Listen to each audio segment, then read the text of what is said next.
Hi, നമസ്കാരം. ഞാൻ ബിനീഷ് ബാലൻ, Ashraf football അക്കാദമിയുടെ ഹെഡ് കോച്ചാണ്. വളരെയധികം സന്തോഷമുണ്ട്. പ്രത്യേകിച്ച് പ്രൊഫഷണൽ ഇന്റർനാഷണൽ ഫുട്ബോൾ പ്ലെയർ നമ്മുടെ KP രാഹുൽ, അദ്ദേഹത്തെ പരിശീലിപ്പിക്കാൻ എനിക്കൊരു ഭാഗ്യം ലഭിച്ചതുപോലെ തന്നെ ഇന്ന് നമ്മുടെ നടുവിൽ മറ്റ് രണ്ട് അതിഥികളുണ്ട്. വിപിൻ, അതുപോലെ തന്നെ Sachin Suresh, professional international football താരങ്ങളാണ്. അപ്പോൾ എന്നെ വിശ്വസിച്ച് വന്ന രണ്ട് കുട്ടികളാണ്. അപ്പോൾ അവരുടെ ഒരു എക്സ്പീരിയൻസ് നമുക്ക് കേൾക്കാം. അല്ല, എന്താണ് മോനെ ഇന്നത്തെ? എന്റെ ഫോർ മീ നല്ലൊരു എക്സ്പീരിയൻസ് ആയിരുന്നു. കാരണം നമുക്കിപ്പോ സീസണിന്റെ ഇടയിലാണ്, സീസൺ നടക്കുമ്പോ ഇന്ത്യ എന്നുള്ളൊരു ചോദ്യചിഹ്നത്തിലാണ് എല്ലാവരും നിൽക്കുന്നത്. അപ്പൊ എനിക്ക് ചേട്ടന്റെ കീഴിലും ചേട്ടൻ്റെ അതിൽ വരാൻ പറ്റിയതിന് ഭയങ്കര സന്തോഷമുണ്ട്. പ്രാക്ടീസ് ചെയ്യാൻ പറ്റിയത് ചേട്ടാ ആദ്യം വന്നപ്പോ ചോദിച്ചത് തന്നെ എന്റെ അടുത്ത് ഇങ്ങനെ റെസ്റ്റ് കിട്ടിയോ, ഉറങ്ങിയോ, 3 കാര്യം ചോദിച്ചു. ഇഞ്ചുറീസ് ഉണ്ടോ, റെസ്റ്റ് കിട്ടിയോ, ഉറങ്ങിയോ, നല്ലോണം ഉറങ്ങിയോ ചോദിച്ചു. കാരണം അത് നമുക്ക് ചോദിക്കുമ്പോ തന്നെ അറിയാൻ പറ്റും ഒരു കോച്ചിന്റെ ഒരു ഇത്.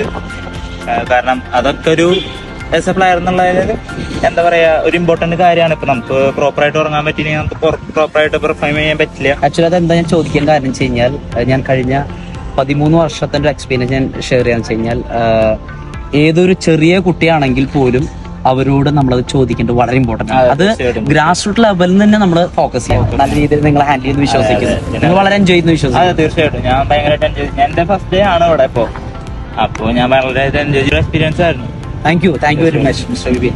ആൻഡ് നമ്മുടെ സച്ചിൻ ഭായ്, എനിക്ക് വളരെ സന്തോഷം കിട്ടും മോനെ. സത്യം പറഞ്ഞു കഴിഞ്ഞാൽ ഞാനിത് മോനെ എന്നൊക്കെ വിളിക്കാൻ കാരണം അത്രയും ഇഷ്ടപ്പെടുന്നതുകൊണ്ടാണ്. അല്ലെങ്കിൽ നമുക്കത് പറയേണ്ട ആവശ്യം. എന്താണ് എക്സ്പീരിയൻസ്? വളരെ നല്ല എക്സ്പീരിയൻസ് ആയിരുന്നു. എനിക്ക് ആദ്യം പറയാനുള്ളത് ബിനീഷ് ചേട്ടനെ എനിക്ക് കോച്ചായിട്ടല്ല ആദ്യം അറിയാം. എനിക്ക് ഒരു 12 വയസ്സുള്ളപ്പോ എന്റെ ഒരു ഇത് ശരിയാണെങ്കിൽ ബിനീഷ് ചേട്ടൻ അന്ന് ഡെംബോലെ ചർച്ചിൽ ഇവിടെ കളിക്കുന്നത് ഗോവയില്. അപ്പൊ ഡ്യൂലർ സ്റ്റേഡിയം ഉണ്ട് ഗോവയില്. അവിടെ ഞാൻ കളി കാണാൻ പോയിണ്ടായിരുന്നു. അപ്പൊ കളി കാണുമ്പോ ബിനീഷ് ചേട്ടന് ഒരു വിങ്ങിലെ ലെഫ്റ്റ് വിങ്ങറെ കളിച്ചോടുന്നു, ലെഫ്റ്റ് വിങ്ങർ ബിനീഷ് ചേട്ടനെ കളിച്ചോടുന്നത്. അപ്പൊ അന്ന് ഞാൻ അവിടെ പ്ലേയേഴ്സ് ഒക്കെ പറഞ്ഞു ബിനീഷ് ചേട്ടനാണ്, മലയാളിയാണ്. അന്ന് അങ്ങനെ ആദ്യമായിട്ട് അന്നാണ് ഞാൻ ബിനീഷ് ചേട്ടനെ കാണുന്നത്. അന്ന് ഞാൻ ആ കളി ഫുള്ള് ശ്രദ്ധിച്ചു. ഫുള്ള് ക്രോസും എല്ലാം കറക്റ്റ് ക്രോസ് ആയിട്ട് കറക്റ്റ് വരിക. അപ്പൊ ഇപ്പോഴും ട്രെയിനിങ് ചെയ്തപ്പോഴും അതുപോലെയായിരുന്നു, കറക്റ്റ് ആയിരുന്നു ബോളൊക്കെ വരുന്നുണ്ടായിരുന്നു. അപ്പൊ ആസ് എ പ്ലെയർ ആയിരുന്നു എനിക്ക് ബിനീഷ് ചേട്ടന് മുന്നേ അറിയാം. പക്ഷെ ഇപ്പൊ ആസ് എ കോച്ച് ബിനീഷ് ചേട്ടൻ നന്നായി ചെയ്യുന്നുണ്ട്. നമ്മുടെ പ്ലേയേഴ്സിനൊക്കെ നല്ല ട്രെയിനിങ് കൊടുക്കുന്നുണ്ട്. നല്ലൊരു ഭാവി ഞാൻ കാണുന്നുണ്ട് ബിനീഷ് ചേട്ടന്റെ കോച്ചിങ്ങിൽ.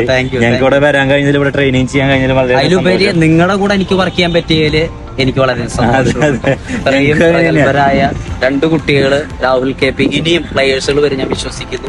നിങ്ങളുടെ വിലയേറിയ നിമിഷങ്ങളും അല്ലെങ്കിൽ വിലയേറിയ വാക്കുകളും എന്റെ ലൈഫിൽ ഇനി അടുത്തൊരു സ്റ്റേജിലേക്ക് പോകാനുള്ള ഒരു വഴിതിരിവായി വിശ്വസിക്കുന്നു. അപ്പോൾ thank you very much once again and God bless you my friends. നിങ്ങൾ നോക്കിക്കോ, അടുത്ത ലെവലിലേക്ക് പോണ ഈ 2 പേരെയും ഇതുപോലെ ഒരുപാട് കുട്ടികളും വരും. അപ്പോൾ വരും കാലഘട്ടം നല്ല നല്ല കുട്ടികൾ ഇതേപോലെ വളർന്നു വരട്ടെന്ന് ആശംസിക്കുന്നു. Thank you very much once again and God bless you. Okay.